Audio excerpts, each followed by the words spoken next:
nagusuhuje ukurikiye Techinika, nizere ko umeze neza aho wirereye hose.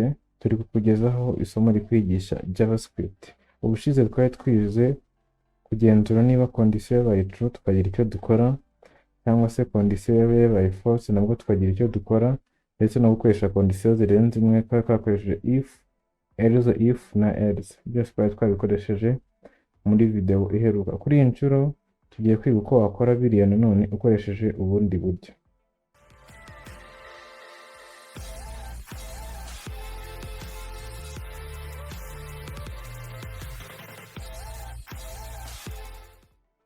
Urugero, uramutse ushaka kwinjira muri club. Muri club umuntu ufite imyaka iri hejuru ya 18 niwe wemerewe kwinjiramo. Ufite imyaka iri munsi ya 18 ntiyemerewe kwinjiramo. None bashaka kugenzura ko ufite imyaka 18. Uragenda bakareba imyaka yawe, ubwo imyaka yawe reka tuvuge ko wowe ufite imyaka 19. Noneho barangiza bakagenzura ko iyo myaka yemerewe kwinjira, bakakwemerera. Reka tuvuge ko igisubizo bari buguhe bagiye kukikohereza muri variable. Igisubizo bari kikohereza muri variable ivuga ngo aremerewe cyangwa ntiyemerewe. Aremerewe. None iki gisubizo bagahita bagishyira kuri console kugira ngo nawe ukibone ko wemerewe kwinjira cyangwa se utemerewe. Igisubizo cya hano kiraturuka rero. Igisubizo kiraza kuboneka ko bamaze gufata imyaka ufite bakayigereranya n'imyaka yabo yemewe kwinjira muri club, noneho bakaguhereza igisubizo hano kugira ngo winjire cyangwa ntiwinjire. Ni gute rero bapima condition bahita bayibika noneho muri variable? Ibyo ngibyo twabikora dukoresheje icyo bita conditional operator. Ubushize twakoresheje conditional statements, ubu tugiye gukoresha conditional operator. Conditional operator ni aka kabazo niko turi buze kwifashisha.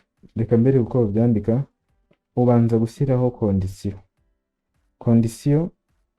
Condition twari twafashe urugero, condition ubushize twari twafashe yari umwaka turimo. Ese umwaka umuntu yatanze, uwo mwaka ungana n'umwaka turimo cyangwa uri imbere y'uwo mwaka turimo cyangwa uri inyuma y'uwo mwaka? Iyo niyo condition twari twatanze. Kuri iyi nshuro condition bwiraza kuba iri kuvuga iti ese imyaka yawe iri hejuru y'imyaka 18 cyangwa se ufite imyaka 18? Niyo condition y'uyu munsi. Noneho nyuma ya condition tugashyira aka kantu k'akabazo. Ni nko kwese iyi condition yabaye true. Niba yabaye true cyangwa se yabaye yego, turaza kuguhereza igisubizo cya mbere. Igisubizo kiri cyo cyangwa se value 1 ikaba ari igisubizo kiri cyo mu gihe condition yabaye true. Noneho mu gihe condition yabaye false, ubonaga ko ubushize twashyiragaho else. Hano kuri iyi nshuro else tuyikoresha twandika utudomo tubiri tugerekeranye. Ubwo ni kuvuga ngo condition niba yabaye true urabona value ya mbere, ariko condition niba yabaye false urabona value ya kabiri. Ni gutya bakoresha iyi conditional operator kugira ngo baguhereze value. Ubwo nicyo tugiye gukora hano. Condition ni iyihe? Kuvuga ngo ese age yawe iruta cyangwa se ingana n'imyaka 18? Nibuke kano kamenyetso ka biruta cyangwa bingana twagakoreshejeho turi kwiga operators. Biruta cyangwa bingana n'imyaka 18 dukoreshejeho biruta gusa, abantu bafite imyaka 18 ntabwo yazajya ibashyiramo, ariko niyi bingana itishyiramo n'abafite imyaka 18. Ngiyi niyo condition. Ese imyaka yawe iyi ngiyi itanze hano iruta cyangwa ingana n'imyaka 18? Niba ari yego ngo dushyiraho kano kabazo. Niba ari yego bivuze ko yego wemerewe kwinjira. Niba ari oya ngo tuno tudomo tubiri ntabwo wemerewe kwinjira. Noneho hano washyizeho imyaka 19. Reka turebe niba koko wemerewe kwinjira muri iyi club. Urabona ko ari yego uremerewe. Reka duhindure hano imyaka dushyiraho imyaka 16 turebe ko wemerewe kwinjira muri iyi club. Urabona ko ari oya, ntabwo wemerewe kwinjira. Ikiri kuba hano nuko hano watanze imyaka yawe, bafata iyo myaka baragenda bashyira muri iyi condition bareba ko iyo myaka iruta cyangwa ingana n'imyaka 18.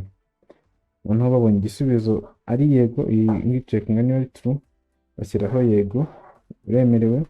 Niba atari yego ubwo ni oya. noneho igisubizo bari bakibitse muri iyi variable yitwa aremerewe, iyo variable bahita bayishyira kuri output kugira ngo nawe uyibone hano, ariyo mpamvu uri guhita ubona yego cyangwa oya. Dore ni uko nguko wabigenza nk'iyo ushaka gushyira value muri variable ariko ukabikora nyuma yo gucekinga ko condition yabaye true cyangwa false. Ariko uretse kuba iyi conditional operator yakoreshwa mu guha value kuri variable, ishobora no gukoreshwa mu mwanya wa if cyangwa se iza else, ishobora gukoreshwa mu mwanya wazo. Ni gute rero wabigenza? Reka tuvuge urugero, dufate urugero nk'uru nguru twaba tumaze gukora hano.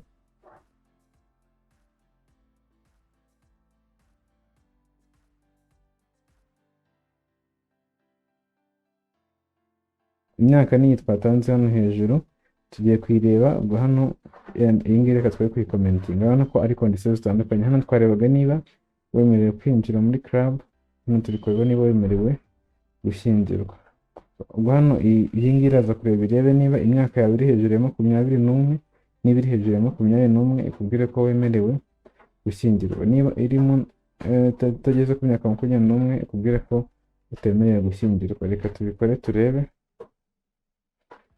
Iyi oya niyo hejuru, urabona ko umuntu w'imyaka 16 ntiyemerewe gushyingirwa. Ariko reka noneho dukore ibingibi nanone twifashishije iyi operator yandi kano kabazo. Reka tubikore twifashishije biriya. Ubwo hano turavuga ngo condition ni iyihe? Condition ni iyi ngiyi, age iruta 21. Ubwo ngo imyaka igomba kuba iruta 21. Niba iruta 21 noneho nibiba true, nabetse ko dukoresha kano gatangaro. Ubwo turaza kukubwira umuntu ngo iki, ubwo turaza tumubwira ngo wemerewe gushyingirwa noneho naba niba bimeze ukundi turamubwira ngo iki, turamubwira ngo ntiwemerewe gushyingirwa.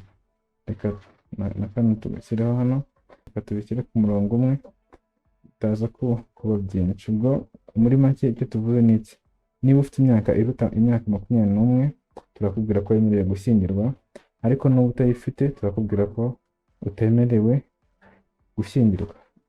Iyi mirongo 3 twanditse hano n'uyu murongo umwe twanditse hano bikora ikintu kimwe. Reka dukureho ibi ngibi kugira ngo aze gukora ibi byo hasi. Dufitemo imyaka 16, hazemo era ijemo, nuko twashyizeho utu dukubo hano. Ntabwo ari ngombwa ko tudushyiraho mu gihe turi gukora condition za hano, ushobora kubikora gutya gusa ntiwirirwe gushyiraho tuno dukubo tubanza, ntabwo ari ngombwa ko tujyaho. Ubwo icyo turi bukore tugiye kongera tubiraninge turebe ko ikora. Urabona ko bakubwira ko noneho ntiwemerewe gushyingirwa. Noneho reka dushyireho umuntu ufite imyaka 25. Umuntu ufite imyaka 25 wemerewe gushyingirwa, aribyo twari twashyizeho hano. Ni uku nguku iyi conditional operator ishobora gukoreshwa mu gusimbura if mu gihe ufite if na else, ariko ushobora kuba ushaka gushyiraho na else if. Ushobora gushyiraho else if usimbuza iyi else, ibi ngibi biri kujya kuri else ubisimbuza n'indi condition, noneho ukongera ugakomeza nkuko twatangira. Reka tubikore nabyo urebe uko bikorwa.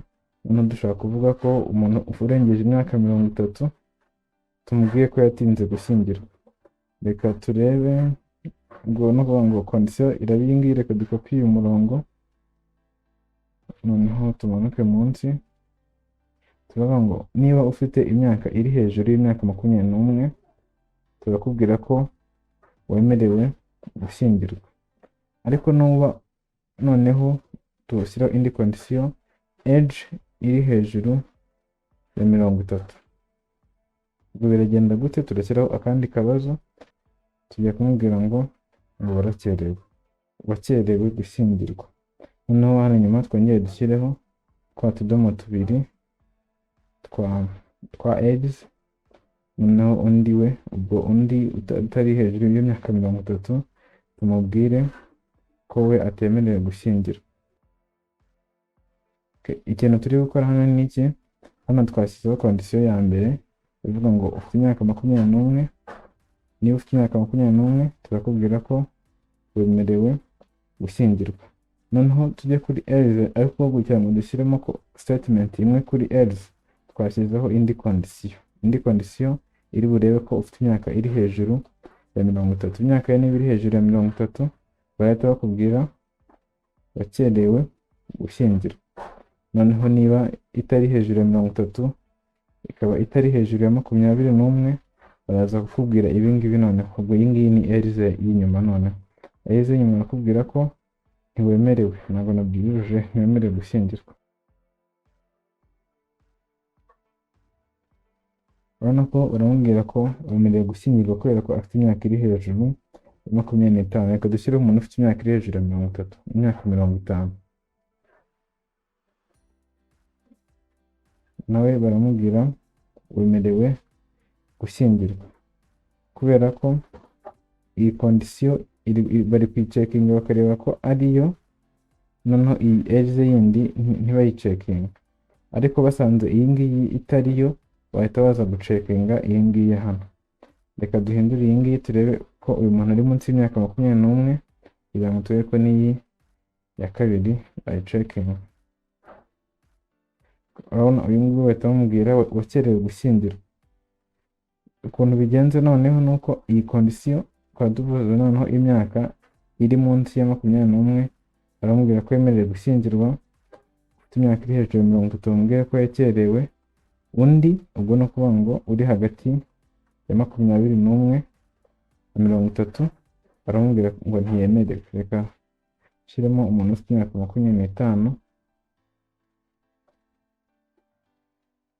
bamubwire ko ntiyemerewe.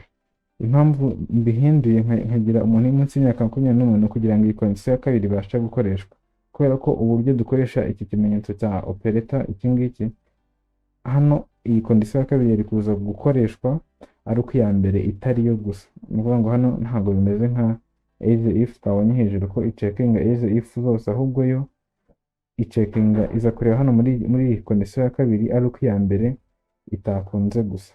Urumva ntabwo mwari kubona ibi ngibi bikora, niyo mpamvu mpinduye nkabishyira munsi, kuko biraza biri hano bisange ntabwo ari byo, bihite bikomeza hano bisange ntabwo ari bisange nibyo, noneho bihite bikwereka ibi ngibi. uze kugerageza ukora izindi ngero nyinshi.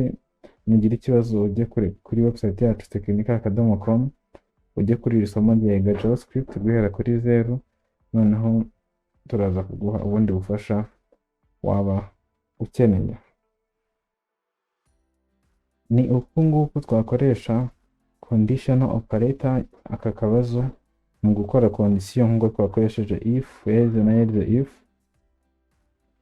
Ubwo muri make icyo twari tumaze kubona hano, twarebye uko twakoresha conditional statement mu gushyira value kuri variable twifashishije condition. Ngo irabanza ikareba ko iyo condition ariyo, igahita ishyira iyi value kuri iyi variable. Yaba itariyo ngo iri false, igahita ishyiraho iyi ngiyi ya hano. Noneho iyo value iri muri variable ukaba wabasha kuyerekana anyuze muri console log. Hano twafashe urugero rwo gushyingirwa. Umuntu uri hejuru y'imyaka 21 yemerewe gushyingirwa. Tubikora muri if, noneho iyi mirongo iri hano turongera tuyikora dukoresheje conditional operator, ari uyu murongo uri hano. Noneho kuri uyu murongo naberetse uko wakoresha else if ukoresheje conditional operator. Nababwiye ko iyo iyi condition ibaye false aribwo ijya kureba iyi condition ya kabiri. Iyo yabaye true ntabwo yirwa ijya kureba iyi condition ya kabiri.